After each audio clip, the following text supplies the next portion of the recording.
பகவான் ஸ்ரீராமர் இலங்கை செல்ல சுக்கிரீவன் தலைமையில் வானரப்படைகளின் உதவியோடு கடலில் பாலம் அமைக்கிறார். வானரப்படைகள் கல், பாறை, மரம், மலை என்று பெயர்த்து கடலில் போடுகின்றனர். ஆனால் எத்தனை போட்டாலும் கடலின் ஆழத்தால் அது அத்தனையும் மூழ்கிவிடுகிறது. துவண்டு போன சுக்கிரீவன் பகவானிடம் வந்து கடலின் ஆழம் மிகவும் அதிகமாக உள்ளது, பாலம் கட்டி முடிக்க எங்களால் முடியாது என்று கூறுகிறார். அதற்கு ஸ்ரீராமர் அங்கு விளையாடி கொண்டிருந்த நலன், நீலன் என்ற 2 குட்டி குரங்குகளை காட்டி கடலில் போடும் ஒவ்வொன்றையும் அவர்களை தொட செய்து போடுங்கள் என்று கூற அப்படியே சுக்கிரீவன் செய்தார். என்ன ஆச்சரியம்! இப்போது கடலில் போட்ட பாறைகளும் மலைகளும் மிதக்க ஆரம்பித்தன. அனுமனுக்கு ஒரே ஆச்சரியம். எப்படி நடந்தது என்று ஸ்ரீராமனிடம் கேட்கிறார். அனுமா, ஒரு முனிவர் அத்தி மரத்தின் அடியில் கடும் தவம் செய்து கொண்டிருந்தார். அந்த பக்கம் விளையாடி கொண்டிருந்த நலன், நீலன் இருவரும் அந்த மரத்தில் இருந்த அத்தி பழங்களை பறித்து விளையாடி கொண்டிருந்தனர்.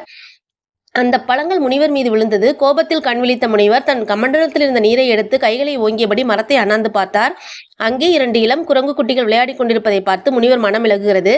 ஆனால் கமண்டலத்தில் இருந்த நீரை எடுத்தாகிவிட்டதே, எனவே தன் சாபத்தை மாற்றி அவர்கள் எரியும் எதுவும் பஞ்சு போல் மிதக்கட்டும் என்று கூறிவிடுகிறார் என்றார்.